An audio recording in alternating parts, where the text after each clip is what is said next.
All right, for today's lesson, you're definitely going to want your calculator handy. So if you want to pause the video and go grab a graphing calculator is what you're probably going to need. I actually don't know if this is available on, what we're going to be doing is available on a scientific calculator. Sorry about that. I think I went too far. There we go. So we're just going to talk about whether it's a permutation or a combination. And what I'm going to tell you already is what we're dealing with today's lesson is combinations. But we're going to keep talking about permutations versus combinations every day. So these are some key words that sometimes lead to combinations. And I want to make sure I emphasize that sometimes. When you see the word groups, choose, pick, select, or committee, sometimes lead to combinations, but you always have to be very careful with reading probability problems.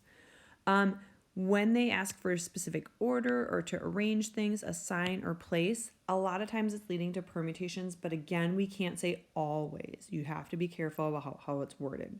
Today we're focusing on more combinations, but we want to just make sure we're keeping the conversation open about permutations as well. All right, so our first example here, so this first example says, Chipotle offers the following burrito toppings. Now I know they've kind of updated their menu, so this might be a little bit old, but there's different choices of rice, beans, meat, other toppings, and salsa. So how many different burritos could they make with 3 different toppings? Well, oh my gosh, I gotta think about here how many toppings total there are. So there's 1, 2, 3, 4, 5, 6, 7, 8, 9, 10, 11, 12, 13, 14, 15, 16, 17, 18. So we're going to say there's 18 toppings. I know you can't always order certain things with other things. But so when I set this, I'm going to say 18, choose 3. Now, what we have done previously in the lesson from yesterday is we would have set up the problem and we said 18 factorial all over 18 minus 3 factorial times 3 factorial. And we could do all, oops, I forgot a little factorial in there. We could do all of that by hand, or we could start using our calculator. So like I said, if you have your calculator handy, grab that. And I'm going to kind of walk you through it step by step. So on your graphing calculator, the first thing you're going to do is you're going to locate the math button. And you're going to press that, okay? And it's the third button down on the left-hand side. And when you get to that math button, there's going to be a menu at the top. It's going to say math and number.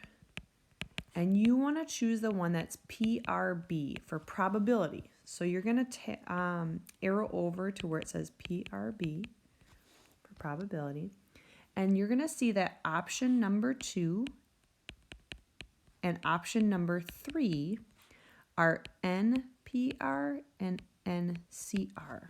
Okay, so the P represents for permutation and the C represents for combination. So we're going to choose the third item here. And I should have backed up a step. But when you choose the third item, my calculator, I didn't put the 18 in, so I'm kind of messed up. But I have an older calculator. Okay, so let's back up here. So we have all these steps. Let me go back one step. I want you to go back to the main screen and I want you to type in an 18. So I'm in like the main screen where you would add, subtract, multiply, and divide anything you want. Then I should press the math button, tab over to probability, and go down to the third option, which is NCR. And so now my calculator shows something like this, 18 NCR. And then now I can type in my 3. It's 18, choose 3, okay?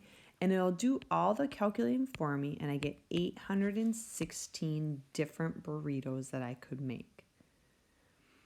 So that's our answer, and it was kind of nice to go about it that way.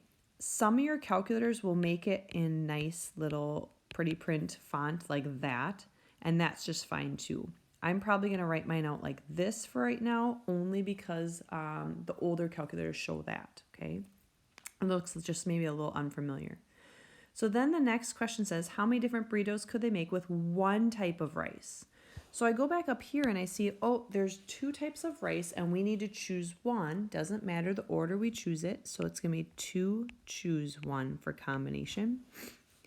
And then it says 1 type of bean. So there are 2 types of beans and we're going to choose 1. And then a meat. So we're going to choose out of the how many meats? 1, 2, 3, 4, 5, 6. 6 different meats that were available. We're going to choose 1. It says 3 other toppings. Well, we have 1, 2, 3, 4 toppings, other toppings. So I'm going to say 4, choose 3. And then I'm going to say I'm sorry, I messed that one up. For the last part, 2 salsas. There were a total of 1, 2, 3, 4 salsas, and we're going to choose 2 of them. So now we have to multiply all of these things. That's a lot to enter in the calculator. So if you can ever eliminate some of the work, that's kind of nice. So what I'm going to do right now in my calculator at home is I am just putting this in. Now again, the steps to do that is I would just go and I'd say, all right, type a 2 in the main screen. Then I'm going to go to the math tab. And I'm going to go over to where it says probability. And then I'm going to choose option 3. NCR. And when I do that, I type in 2, choose 1, and I get an answer of 2. So I also know that this is going to result in me getting 2. When I go ahead and type in 6, choose 1 into my calculator, this results in a 6. So can you kind of see a pattern here? If you ever have a number choose 1, it ends up being what that first number is, okay? And that makes sense because if you have 6 toppings and you get to choose 1, how many different choices could you make? Well, you could choose 6, okay? Now, when I do 4, choose 3, and I go about doing that in my calculator, I get 4 back. So it doesn't work for other numbers when your R value is not 1. And then I'm also going to do 4, choose 2. All right, so now I have what I can multiply. And it's kind of like you're using the counting principle right now by multiplying all of these. We get 576 different options you could make. So basically, we figured out Chipotle has a lot of options at their restaurant. I'm going to skip over this problem.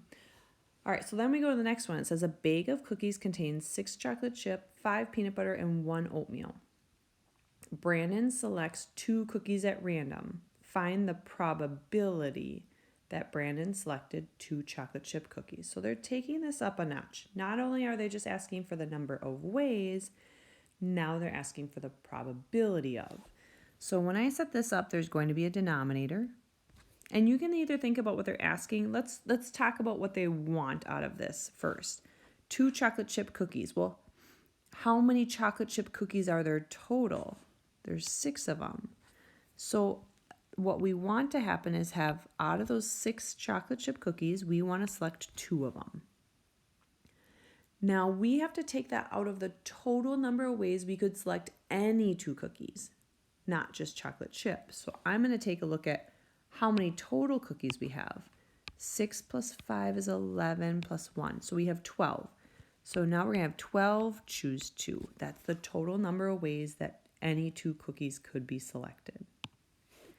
So I'm going to put 6, choose 2 into my calculator. And I get 15. And then I'm going to do 12, choose 2. And I get 66. So then I can divide those. And this is what I get. Okay. The next part says that what's the probability they're going to get 1 chocolate chip. So we have 6 total chocolate chip cookies. We didn't want 2. We wanted 1. And then we also want 1 peanut butter. So how many peanut butter? There's 5 peanut butter and we want 1 of them. So that's how many ways I'm going to get 1 chocolate chip and 1 peanut butter. And again, I have to divide it by the total number of ways. Well, I'm still selecting 2 cookies. So it's still going to be out of 12, choose 2. So I guess I know my denominator is still 66. And since it's 6, choose 1 and 6, choose 5, I know it's going to be 6 times 5.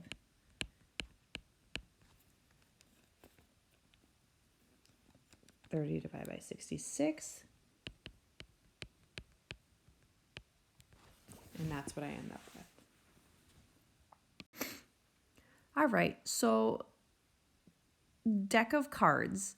There's 52 cards in a deck, and most card games that you play, you are dealt a 5-card hand. So it wants us to find the total number of 5-card hands that can be dealt. Now, again, this is a combination because think about it. When you're dealt a hand of cards, you usually move the cards where you want them. It doesn't matter what order they were dealt to you. You don't have to keep them in that order or anything. So that's why order is out.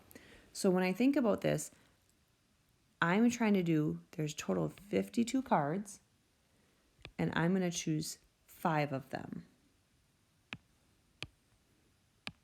Okay. So again, when I put this in my calculator, I put in 52 in the main screen. Then I'm going to go to the math option. And then I'm going to go over to the probability tab. Probability. I'm having trouble writing here. Sorry about that. And then you're going to use option 3 or item 3 on there. Okay, so I'm going to type in 52. And there's a lot of different options. This ends up being equivalent to 2,598,960 different ways you could be dealt a 5-card hand. Now that makes sense why there's so many different options in games like poker and things like that. So find the number of 5-card hands with 4 hearts and 1 diamond. Well, what I found out is a lot of kids don't know what a deck of cards consists of. So when you have a deck of cards, there's different suits, and hearts, diamonds, spades, and clubs are all different suits. There's 13 of each of these, and if you add up 13 times 4, it's going to end up being 52. Okay. So we want to find just the number, not the probability. So just the number here. So the number of 5-card hands. There's 13 hearts total, and we're going to choose 4 of them. And there's 13 diamonds, and we're going to choose 1 of them. Now, I already know that this is going to be 13, but I don't know what 13 choose 4 is, so I'm going to go on my calculator to do that. I get 715. So I'm going to multiply those two things. We get 9,295 different hands that could be dealt with 4 hearts and 1 diamond. All right, so then it says find the number of 5-card hands with exactly 2 queens.